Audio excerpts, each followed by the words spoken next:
If you don't know my next guest, you've probably been living under a rock for the past 3 decades. And I don't think that's happened because you're listening today.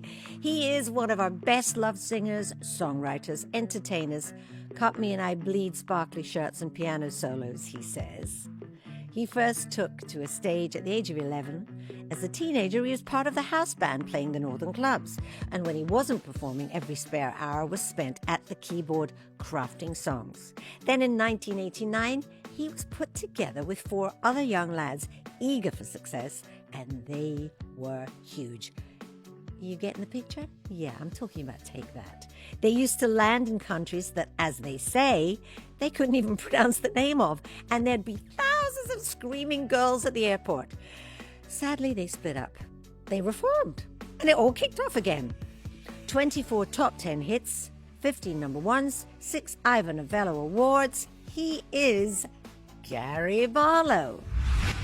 Because you look out there and it's just lovely. That's the world That's I want it. to be in. You're connected. Yeah. Now, unfortunately, it's only for 2 hours a night. That. But you come home like that. Ooh, I'm happy, but I'm tired. A lot of people are alarmed by ambition. Yes. They're threatened by it. Yes. Don't be threatened by it. It's like, I'm not going to do anything to you. No. This is where I see us getting to. He'd come apart from us a bit. He had a bit of a different friend group. And the gap got wider. He decided one day he was going and went. Be back tomorrow. 2 days, 3 days. It's not 2 weeks, 3 weeks. This is the Lulu podcast, and in this episode we discuss some of the big turning points in Gary Barlow's life. I've known Gary for many years, since he was a wee boy. We collaborated on Relight My Fire back in 1993, and we've been mates ever since. I would say maybe even family. But I think this is actually the first time we've had a chance to sit down and talk frankly about his journey. We'll go into his early life and the people who spurred him on, the whirlwind of discovery and success, what it was like in the bubble of Take That with all the highs and the lows. I'll resist the temptation to ask him about his obsession with vintage studio equipment because I know he once talked to Prince for hours about old compressors and keyboards, but that's not me. So today on Turning Points, Gary Barlow.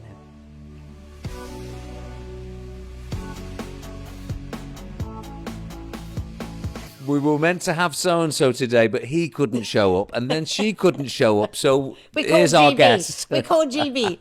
And actually, Faithful. I'm going to start with that. I was going to put that in the intro. But, you know, I've known you since you were a very young boy. Mm-hmm.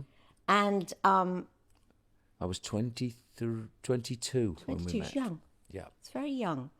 And I've known you all these years. There's a lot of things about you that I know. We've had a lot of conversations in private, like you said. Not Never none, this. None this. We've never done this.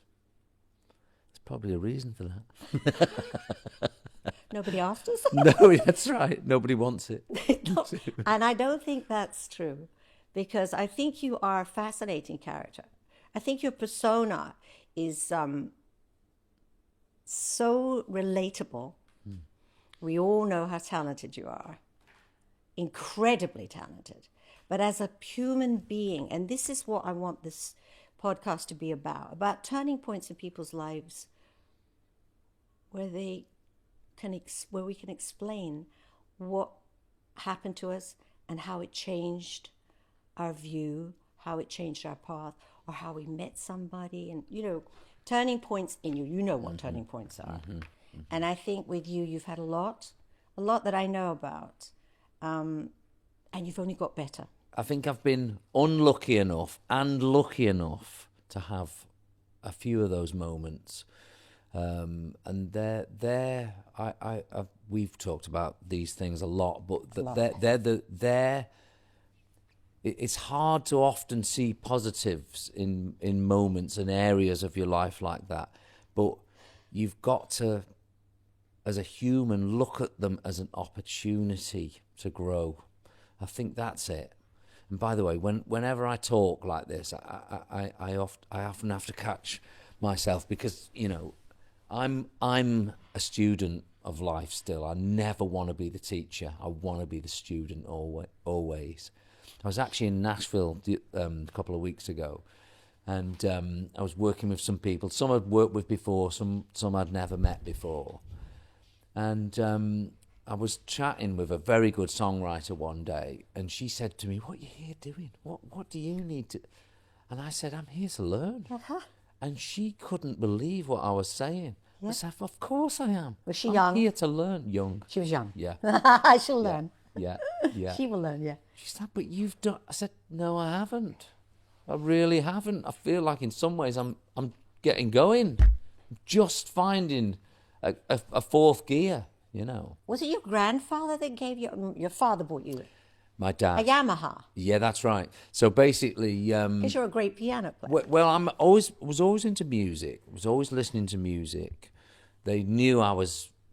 You know, I used to tape the charts on a Sunday and try and cut the DJ's voice out. Oh, did you? So they knew I was into music, and then just for Christmas, I just got this little... I remember asking for it, but I didn't think I was going to get it. I got a little keyboard, and it was kind of weird, and you know, I'll try and answer a few of the things that I believe in today.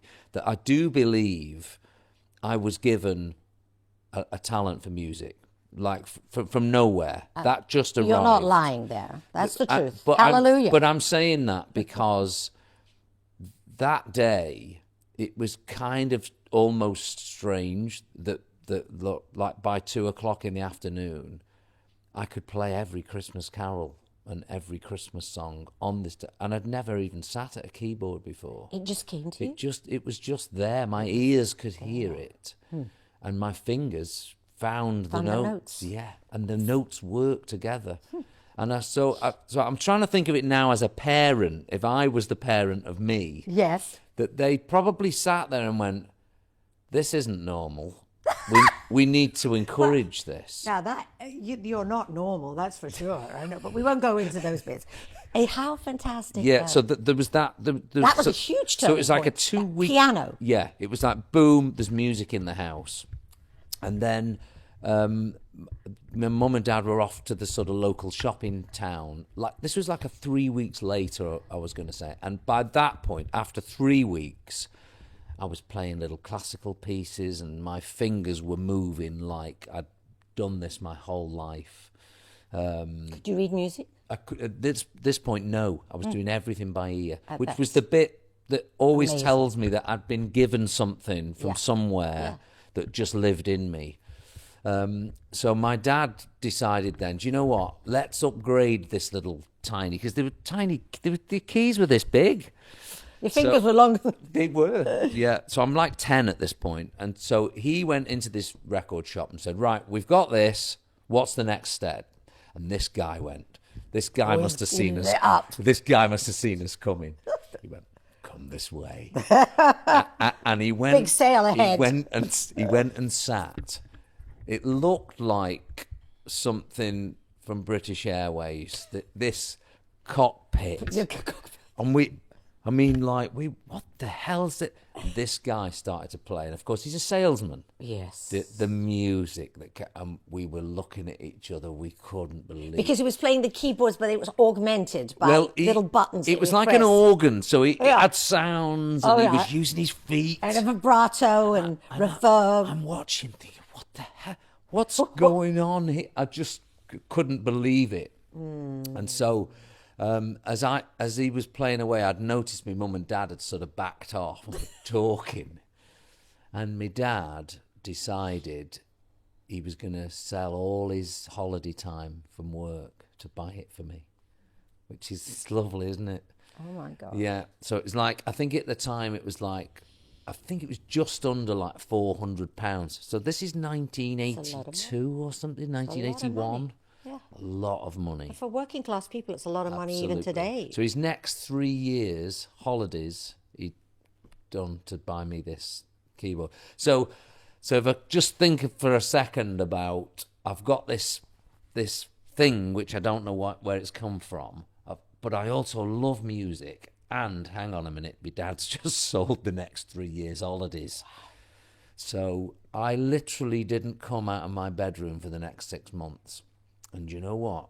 I mastered that bloody thing. You did? I got it sounding and playing like this guy had it. I got it to the point where I basically spent 6 months looking at my feet, because the feet on an organ, it had the pedals. And by the time, if you ever watch me on stage now, there's a reason I never have to look at the piano. And that's because I was looking at my bloody feet, learning how to play. And I never have to look. But that stood you in good stead. Yeah, absolutely. Amazing. Oh, that just shows. Yeah, so I remember my dad, after 6 months, he brought the neighbours in, because I was getting real good by this, but I was taking requests now. That's how good I was getting. So you continued. He brought the neighbours in, and when you talk about turning points, this was one, because the neighbours sat on the end of my bed, because the organ was in my bedroom. Wasn't a big bedroom. The first concert was in the bedroom. Big concert. So I played like he was a bit of a military guy, the guy next door to us. So I played like a medley of military songs. They were fun. It was fantastic. All the brass sounds. You are definitely a one-off. Off the organ. You were how old? So I was 10. I was 11. So I finished this song. Da da da da da da da. Boom. And the two of them stood up. They had tears in their eyes. They were clapping. And they walked out the room, and my dad turned to me and he said, "If you can do that to people, you'll always be able to make a living." Aww. And that, again, was a turning point. Your father was so special. And I only met him a couple of times. Yeah, and he was a quiet man, my dad. But I can still remember the few lines he said to me that sort of changed for your path. life. Yeah. And that was the first huge turning point that you can remember. Well, that's amazing. Because they weren't in show business, my mum and dad. They didn't know this language. But he just saw, if you can do that to people, you can make a living out of it. He was very wise, your father. Yeah. I'm just going to say to everybody, we used to travel when we were touring. I was touring with Take That. And this man not only is a talented musician and a hard worker, but he's a comedian. And he would go to the front of the plane. He'd ask the pilot, "Can I speak to them in the back there?" And he'd start being very funny. But it was all stuff that you'd learned from doing working men's clubs. Yeah. And every one of us, I mean, I will be very, very, not very attractive, what I'm going to say, but I practically wet myself. I practically pee in my pants because you were hysterical. And you do what you remembered from the working men's club. So obviously that was an important... Was that how it started, you doing gigs? Yeah, so basically, once the neighbours had stood up at the end of the bed, I decided, you know what, I'm ready for an audience. Ooh. And so... At 11, you decided? Yeah. And so I went off and I got a little Saturday night residency at a little... But you were 11? No. Oh, my God. I wandered in. I'm going to hold that thought, because I want to talk to you something about one of my... Hold it for a second so that I just say it loud so I remember. There was an attitude that you had. There was something in your personality that I was like, my God. And that's what it was. Your awareness. So tell us, you got yourself a gig at 11 years old. Yeah, well, the thing was, I was definitely... like enjoying entertaining people. I think it's something I still chase now. We're about to go on tour next week, and my draw to going on tour, it is the music, and it's my brilliant band and all the lovely things that we would love to be on tour doing. But the one thing that underlines everything for me is seeing people happy, because you look out there and it's just lovely. You're just in this world where, especially nowadays, good God, it's hard being in this world. And music is a healer, and it's important for people. It's an escape, and if can I contradict you? Yes. Because I'm with you all the way. I'm with you all the way. I agree with you on everything you said. I would use another word. I would not say escape, because I'm older than you. Mm-hmm. So I've had a wee bit more experience. maybe not as talented as you, but I've been around a long time. I feel it's not that they're escaping or I'm escaping. I feel that I'm doing the most incredible connecting, and we are connected. And because I talk about my spiritual path, I don't want to go into it too much, but we're like one person. Yeah. We're just one, and we're all in the zone. Yeah. Remember Star Wars? Yeah. We're in our own world. We're in our And own it's world. very elevated. I don't think it's a world that has trouble and strife and darkness. It's full of light. Yeah. It's uplifting. It's positive. Yes. It's wholeheartedly positive. Yes. And that's it. what you crave. That I love that. Well, I think that's And it's no different to the neighbours standing up at the bottom of the bed. That's the world I want to be in. You're now, connected. Yeah.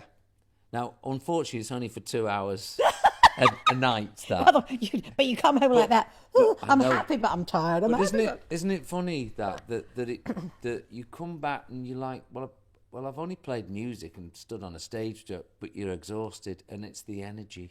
It's all about the energy. Everyone shares. Love it.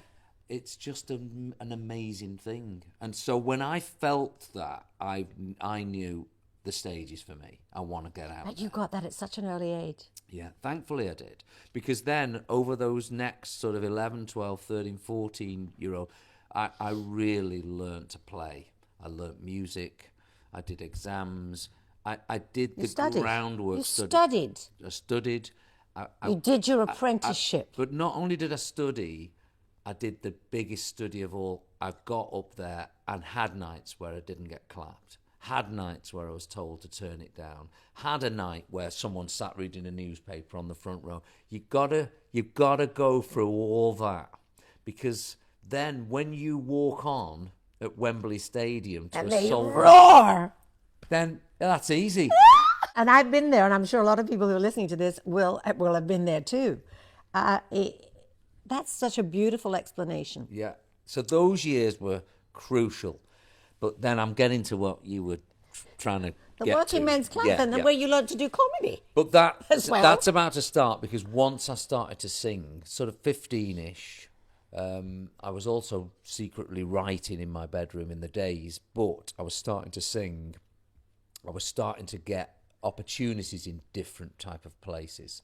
And it was about 16, 17, when I was just starting to drive, I got a first foothold into the sort of pro end of the Working Men's Club. So I'll give you a Thursday night, right, in Blackpool. I had this season in Blackpool. So basically, you played the Blackpool gigs because Monday, Tuesday, Wednesday, Thursday, very hard to find gigs. Yes. You could Friday, Saturday, Sunday, Well, easy. people had the wage packet. Yeah. They go out and have a drink.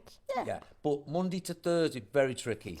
Blackpool. Blackpool? So I got a season at Blackpool. So this was probably 1988, this would be. Huh? I'll give you the bill. Yeah. Love this. Okay, so it's Thursday night in Blackpool. Yeah. All right. The Viking, the talk of the North. All right. Place is packed. Right. I'm on first, 7 o'clock. Mm-hmm. So if I give you my sort of first 2 weeks in the Working Man's Club, barely got a clap. Okay. Then next on, Joe Longthorne absolutely tore the place to pieces. Stan Boardman, Bernard Manning, Bob Monkhouse, top of the bill, Ken Dodd. And I'd sit, that was one Thursday night in 1988. That was, so I would sit there and go, right, I didn't get any claps tonight. What can I learn from these? And I'd sit there. This is where all the jokes come from. I got it before you said it, yeah. So you would watch them, and you would watch. I'm going to admit Joe, because he could sing. So Joe was a very good singer. Good voice. And funny. But I used to watch the comedians more, because the comedians, they had an arc to their show. It would start, they'd come out and they'd be looking at people in the eye. Their chests would be out. They dominated the room. They took control. That's what it was. They took control. And then they took the audience on a ride. There was even an emotional bit sometimes in the middle, and then they'd start this slow rise towards the end. And I used to watch thinking, look at that, they're on their feet. How do I get that? You can see my...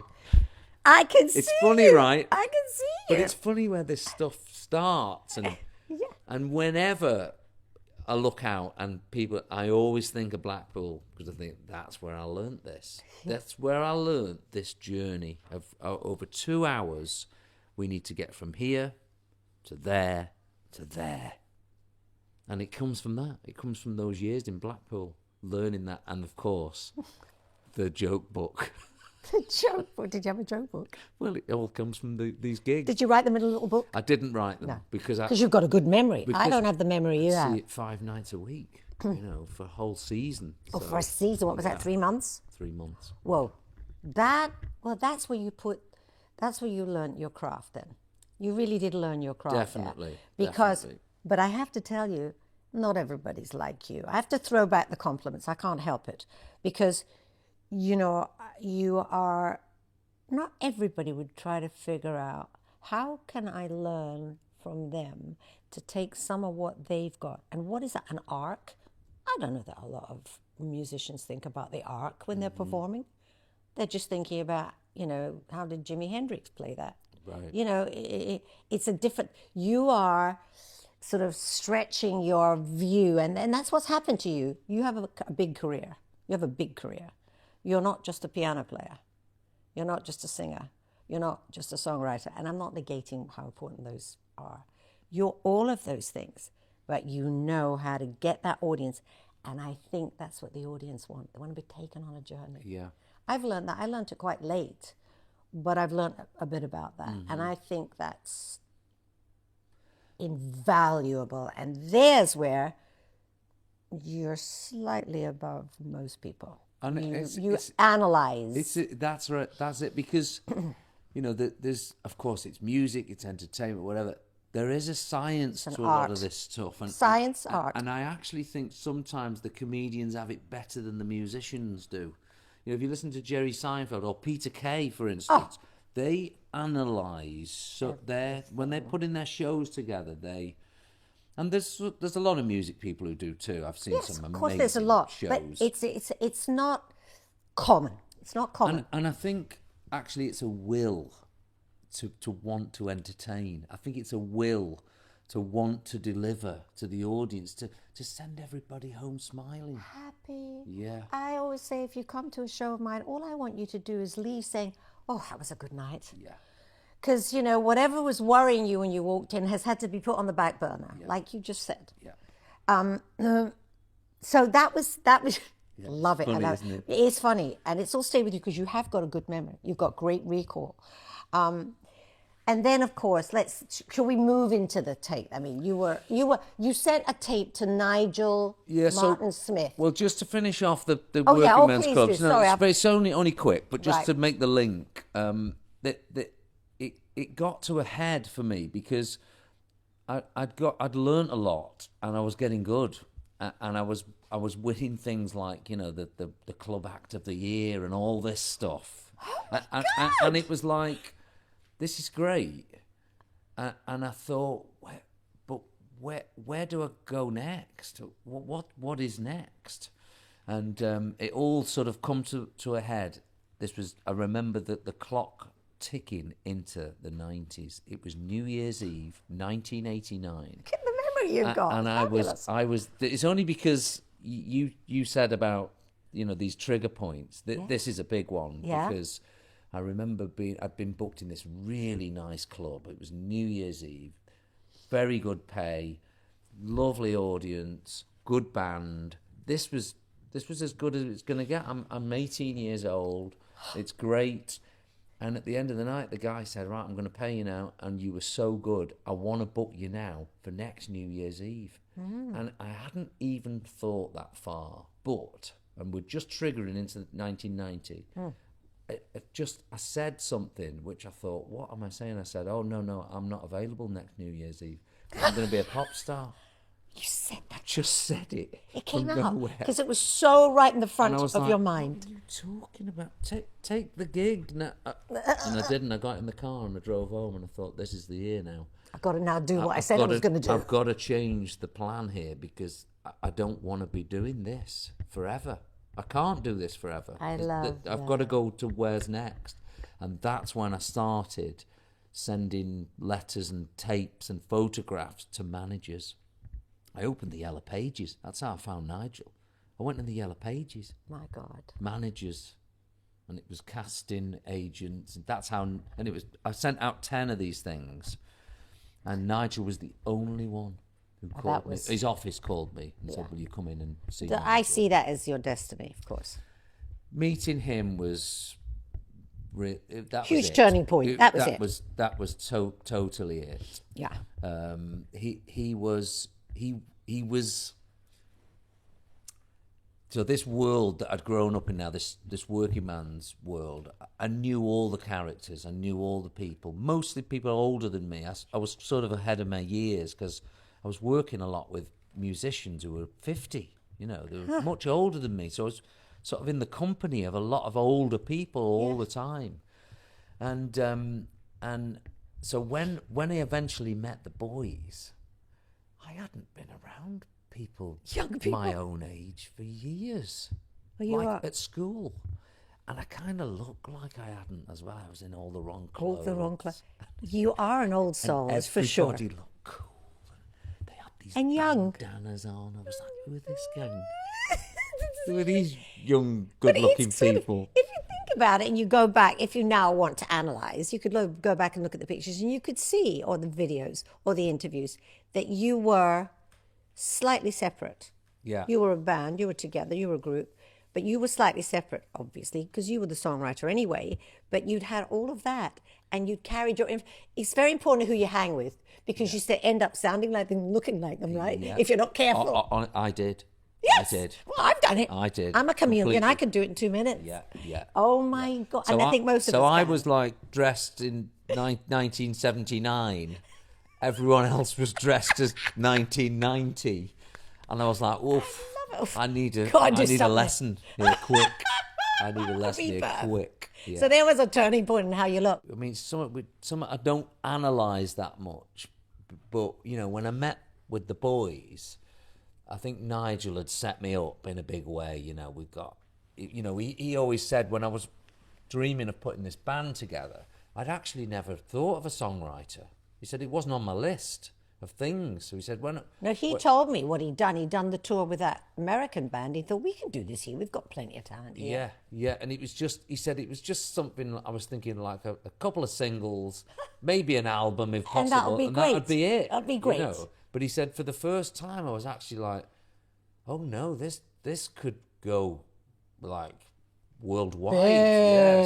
So explode. But because he'd set me up in this way, when the lads met me, it was like, they were like, oh my God, play us something. And, I remember they used to make me play things and it was sweet, really nice. Sweet. And sort of in the same way, they were helping me because, I don't, if you ever remember, if you were to be in the company of Jason and he started to move, it was kind of breathtaking. Yeah, he was. I remember. He was he had this, and he'd be like, right, come and stand next to me and just put one foot, and he'd be like, he was a teacher. They were trying to get me up to where they were. So great. And they wanted to be where you are. Yeah, so it was quite a good combination. I think that's a heavenly story of again connection. Yeah. Because I always think that connection this is why I'm here in this world. In this lifetime, I'm here to connect. Yeah. I'm here to really feel connected, not feel different or separate, which I often did as a child. Right. So that's what I'm hearing, that you all connected. And it was, like you said, sweet. Yeah. And the one thing it's continued. Yeah, and the one thing I don't think we ever talk about, and it's important to mention, I believe, very early on, because like I had the little DNA for music, the one bit of DNA that we all had, and we still have, Yes. is we were ambitious. We were. We talked about plans and strategies, and we weren't just this pop. Everyone just thought, oh, they're just a little pop band. But no, we had big. But we saw ourselves in Wembley Stadium. I couldn't get over that about you.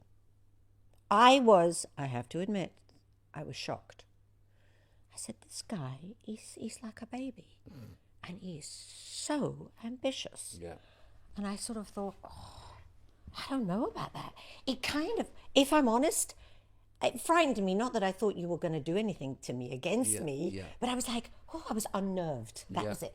Unnerved by what I sensed. I didn't hear you talk about being ambitious. You didn't have a big, loud mouth. You're very careful how you speak. You think before you speak, and I really appreciate that. But I had a sense that you had big ambitions. Yeah.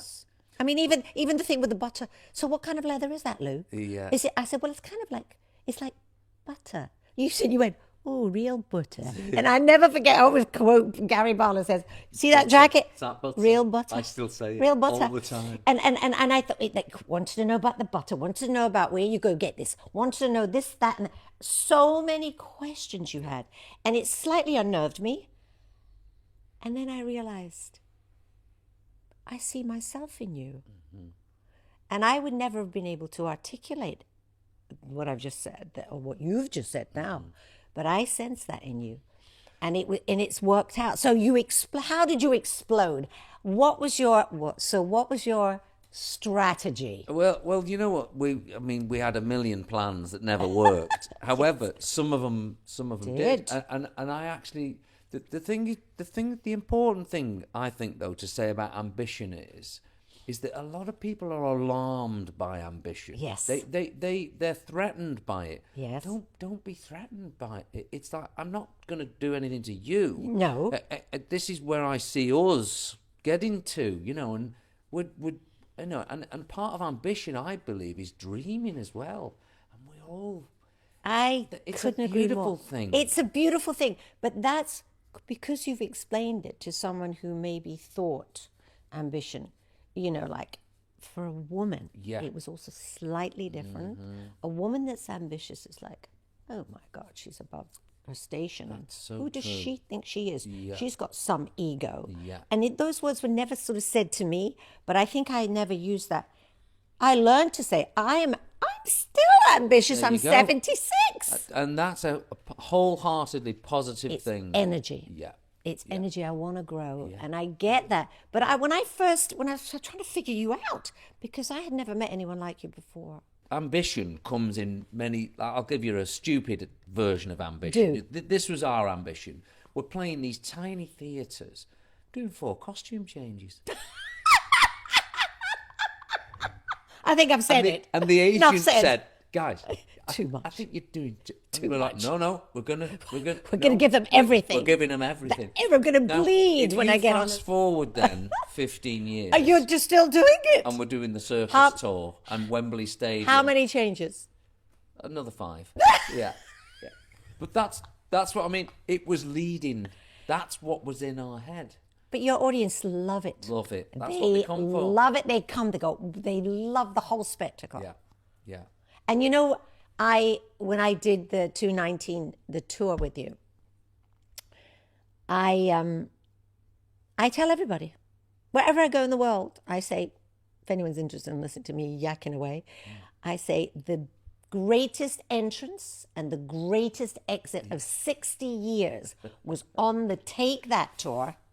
When that sphere, what was 100 feet up? It was I remember getting there and Kim said, we're going to put Lou up there. I was like, oh, that's high. Is she all right with that? Are you sure? So when you arrived that day and your car pulled up, I said, this is it, boys, D-Day. Yeah, well, I'll tell you something funny too about that. I felt that when I came into rehearsals that day, because we hadn't seen each other. I mean, that's how it is in this business. This is life, you don't see each other for ages. And then when you connect, it's like you saw each other yesterday. Yeah. But I then did you gotta be, and I looked and I said, I swear, they were very cool as you always are, but they went, oh, she can still do it. And she can go up there. Oh, this is good. So it's a mixture of things I saw or felt, you know. Every night it was crazy. I used to take one ear out every night. It was fantastic. But going back to the ambition, here we are. You've got more to do. Playing places we've never played before. And I can't imagine there is a place that you haven't played before. Well, do you know what we played in? I'm going to miss something off here now, but like we played in places we've never played. Honestly, we went to countries we'd never been to before. How great! It was brilliant. It was absolutely brilliant. How we great! called it the Gentleman's Tour. Oh! We had no dancers with us. Oh, how so no was chaos. that weird? It was actually lovely. Not 5,000 people to fight through. No, listen, we love the company, but we had a very quiet tour. I didn't see it. I didn't come on where I was. It was nice. The gentleman. The Gentleman's Tour. That's what's happened to you Even guys. in Asia, we were so chilled, and it was kind of nice. Kind of nice. Everyone's in a great spot right now. I noticed that last time I saw you all together. The best I've ever known, actually. I think everyone's just in a great place. Yeah. I think it's because, am I right in saying it's because you guys have worked on being appreciative? You know, like when you can see things as they are, like all those people.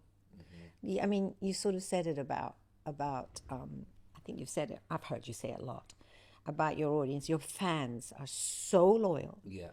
And they give you so much, and you feel you've got to give them back. Yeah. So it comes to a place where you go, I'm lucky. Yeah. No, I know that. I know how lucky. It's unusual. You put the work in, but you're also lucky. I see lots of bands go through audiences and they move on and whatever, and they've never gone anywhere.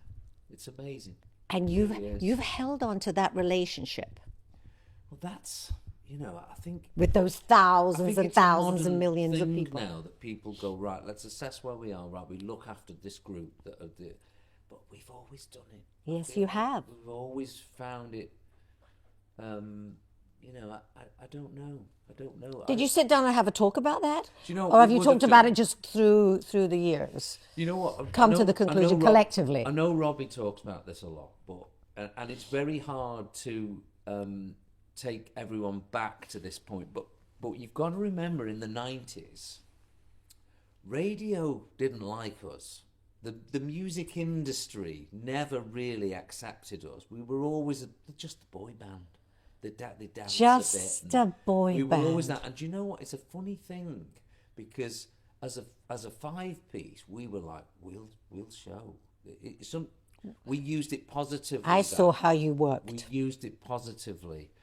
And there was a little switch. And it took us years. But when we sat up and did Back for Good for the first time, everything changed. Everything moved. What was different about that song? Because it was different. Did you consciously say, I'm going to do something a little more sophisticated? Do you know what? It wasn't that conscious for me, but I'd had quite a few years as a songwriter. I'd had moments where I truly believed in what, but I definitely had, I'm this lad from Frodsham who's. Where are you from? From Frodsham. That's where I'm from. I never heard you say that. Yeah. Frodsham, where's Frodsham? So it's near Liverpool. Yeah. In Cheshire. Yeah. And I always just say Cheshire. Yeah, and I had these 4 lads who are, dressed in all this coat. They want to move. I'm like, I don't write dance music. I write ballads. I sit at the piano. You're pretty good at that. So I'd had the label saying, it needs to be more energy. We need it 4 on the floor. There's this new thing called house music that's come around. And I'm sort of sat there going, what the hell am I doing? I'm glad I got out of those working men's clubs. I struggled through those years, mustering what I could. And there was definitely a moment where I just went, I'm just going to write what I want today. And I sat at the piano and wrote Back for Good. And it was almost like a pushback to all the roads I've been pushed down to try and it's tricky. That's very tricky when you start. You're trying to make everyone happy. So you took your power back and made such a great decision, because that is the one that was a big hit in America. That broke you in America, that song. Am I right? Yeah. Yeah, it's the only hit we've ever had there, that song. But Because it was was just different. But again, Slightly different. if I could just focus another way, for us, forgetting the chart numbers, Yeah. we felt strong. Power. We felt like we'd done it. We'd proved everyone wrong. You can do it. You know what to choose for you. Yeah. You know what works, and people like it. Yeah. Yeah. That's how it felt. That's a huge turning point. And I know Robbie talks about that sort of stuff a lot because he always felt like he was just the one on the end. You know, we all felt it. It was around us. Yes. You know. And I think when you're together a long time, look at the statistics. If bands all stayed, and very few of them stay together, and that's like a marriage in a way, isn't it? You know, you go through you all happy clappy, the honeymoon part, and then the honeymoon part disappears, and then the cracks appear, and you start to have questions, and is this right? Or you're not agreeing. You think, well, this isn't how it was when we started. Yeah. With bands, that's very, very. I mean, that's how it happens, and then they decide to give up, or they persevere like you did. Yeah. And I'm always thrilled with couples that persevere and stay in their marriages, because I've had 2 marriages that didn't last forever. And so I look at it and I question it and I try to analyze. And I think with a band, you can't say it is a marriage of sorts, though. It is a marriage of sorts. It is. Yeah, I mean, you know, one of the great things we always had in our band, because I only had an older brother, but we had Jason in our band, who was one of 6 boys in his family. He's a twin as well. Oh, I forgot he was a twin. Yeah, and he understood the family pyramid, and always used to compare us against it, and he was the one who, I mean, if you spoke to him, he would say, you know, I didn't have much purpose in saying that. I'd say that was his. He was a philosopher. I always see Jason as a philosopher. Yeah. I used to sit and have very deep conversations with him. But he kept us all just used to preen from the edges, just, you know. That's a great thing he used to do for us, because he had experienced his whole life. Yes. Growing up in this house. But see how you understand that? That's marvelous to be able to understand that and see and be able to throw back, to reflect back to him his importance. Yeah. In this network, in this posse that we've created here. So when did the cracks actually, what happened? Can you tell me about the turning point in Take That sort of disintegrated? Yeah, so mid-90s, it felt like we'd been on the road forever. Yes. The gigs That's never the stopped. strain. There's the strain. And there's one thing I always used to hate, was that you'd wake up and you'd think, where am I? Where are we? Yeah, what And day you'd is look it and again? it'd be Oh, we're Cardiff. Hong No, we Kong. did Cardiff last week. Yeah, be Hong Kong. Hong Kong. How did we get it? Yeah. I don't even remember flight. Right. We had a few years of that, and we were rehearsing for a big tour that we'd sold, another tour. It felt like we'd just come off one, and then Rob just decided, I don't want to do this anymore. I don't want to do it. I don't want to rehearse. I don't want to be called in at 9:30 in the morning. You know, he'd come apart from us a bit. He had a bit of a different friend group, kept following around. He just split off the edge a bit. And the gap got just wider. Decided one day he was going and went. You know. That was a shock, I remember. Yeah. That was a shock. And he had his own journey. He said, he'll be back tomorrow. He'll be back in the morning. It's only Rob. And It's I only get Rob. that, because you He'll were be like fine. brothers. You were like brothers at this point. His mum will Family. sort him out. You know, his dad will give him a word and he'll be back tomorrow. 2 days, 3 days. It's not 2 weeks, 3 weeks. coming. Not coming. Yeah. But it you have sadness about that? I mean, anything that... I don't, because I'm terrible at regretting things, because What do you mean it's terrible at all- regretting? Well, I can't regret anything because it's all led to here, and everyone's good. That's a good And way to think. everyone's talking. Yeah. Everyone's happy. Everyone's in a good place, and we are who we are and what we are now because of whatever happened then. Yeah. So I wouldn't want to. Of course, there's a million things I'd love to go back and just didn't say that. You didn't say that. We didn't mean that. You know. Yeah. But No point. you know, at 25 years old, we'd had our lives turned upside down. We were in this crazy place. While everyone else wanted to slow down, I wanted to speed up. I mean, it's that whole thing. If you wanted to speed up, interestingly, you're such a family man. Not at this point, though. But when did that happen? So that was, I met Dawn in 95. I So remember. that was a good thing for me. Yeah. Because with so much sort of transient, I mean, it's That's- a transient world at that point. That's exactly what you're describing. You're a young you know, man, waking up, you don't know where you're going, know and where you're right, going, right. you You don't know know. where you've been. with your mates, but you know, even so, you know, it's like It's a human thing, isn't it? Everything's new, and Yes. you know, it's just Ever changing. I needed some, and it Stability. just That arrived stability. at the right time, So that was a. And so once we met, I mean, pretty much, you know, we were together straight away and properly together. We pretty much went everywhere together then for the next however many years, and so, and yeah, I mean, And that- thank goodness. And those three kids are not kids anymore, like you said when you came So in. Dan's 2000, Emily 2002, and then Daisy 2009. But what's funny for us now is, you know, we'll get to Saturday night, and we'll go out and we'll be sat. Is it just us? Yeah, sorry, it's just me. Is that all right? That's gonna have to be, isn't it? and we've done that. We've gone apart, and now we're coming back together. And it's kind of exciting. That's fabulous. Kind of And that's if exciting. you stick with it. I mean, I'm talking about marriages because, as I said, I analyze my own. Yeah. You know, and I'm like you. I kind of don't spend a lot of time regretting Yeah. because it's a waste of time. Yeah. And feeling guilty. I've tried to work on that. It still creeps in sometimes.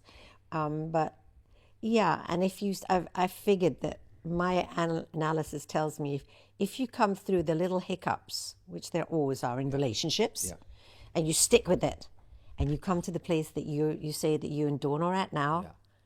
that's It's lovely. Yeah, and it's that's exciting. the cherry on top It's of the exciting, actually, cake. because you know we're currently working. We talk a lot about crap and plans and all that. We have our own little ambition as a couple, Great. and we're designing our sort of next 20 years of our lives. Fabulous. You know, and it's exciting. Isn't Really that great? exciting. Yeah. You know, it's an interesting thing. I am 76, and I'm at the sort of the winter of my life, and I am always moving fast and always looking forward.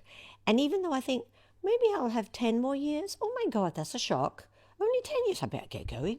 I better not sit down. I better keep moving. I better keep planning, and I better keep having goals. Yeah. Because that's how I like to be. Yeah. And it's, you know, it's an interesting thing. I think for hope in our lives, is we have to have goals. Yeah. We have to have plans. Yeah. And feel the excitement or the joy of what's possible. And I think again, you know, I think with any of these things that you've just talked about, whether it's a marriage or whether it's, you know, Relationships. or look, you know, planning the thing, they all take a bit of work, and it's like, just accept it. It's work is part of what we do, and putting work into planning or putting work into, That's exciting. yeah, that's what I mean. I think just waiting for it to come is depressing. No. Because it won't come exactly as you won't. wanted it, and then you'll be grumpy about that. Yeah. But I think we're kind of similar. Yeah.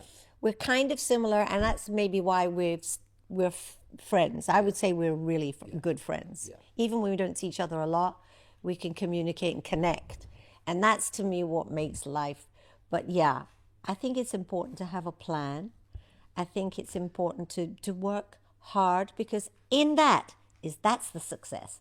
I'm really, really in the midst of this. And don't forget as well that however hard you're working, however hard I'm working, you know somewhere Elton's working harder than both of us. What about the stuff with his eyes? He told me he was retiring. Yes. Where's the retiring? Yeah, I know. Like, just make us feel a little better. He's so funny. Just put on TikTok you're having the afternoon off. Just give us a chance. I love talking to you. We should do this regularly. Lou, when you have another guest that doesn't turn up. Shut up.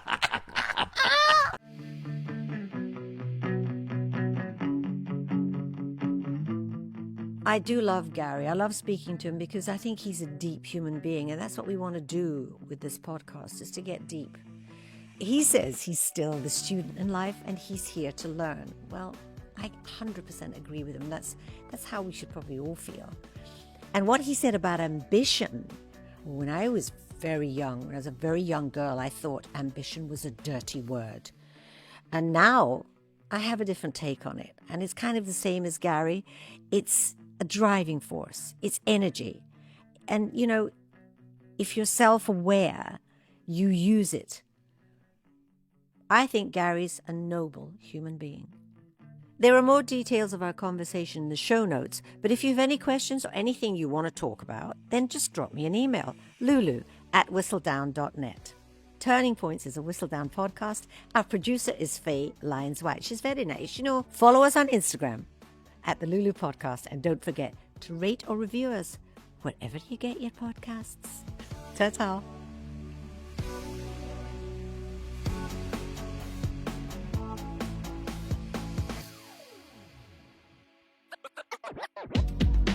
Oh, just before I go, let me tell you about an amazing new podcast from Whistledown. It's The Power Sisters. They are Rachel, Elaine, and Caroline, 3 of the sassiest, most single-minded women you'll ever meet. They're old school friends and mentors for life. And they're so funny. I mean, money worries are difficult when you in a can't relationship. pay the bills, you cannot have a healthy relationship. Shall we take away your salary? My mother is, of age, and she's still looking. Yeah, your mum looks gorgeous. amazing. Where are you going? I said, I'm recording a podcast. Oh, yeah, you, Auntie Rachel, trying to be famous. Yes, we're not trying. We're not trying. We are. I said, you're rude. We're not trying. Welcome to the Power Sisters. That's Power Sisters. Listen to them on Spotify or wherever you get your podcasts.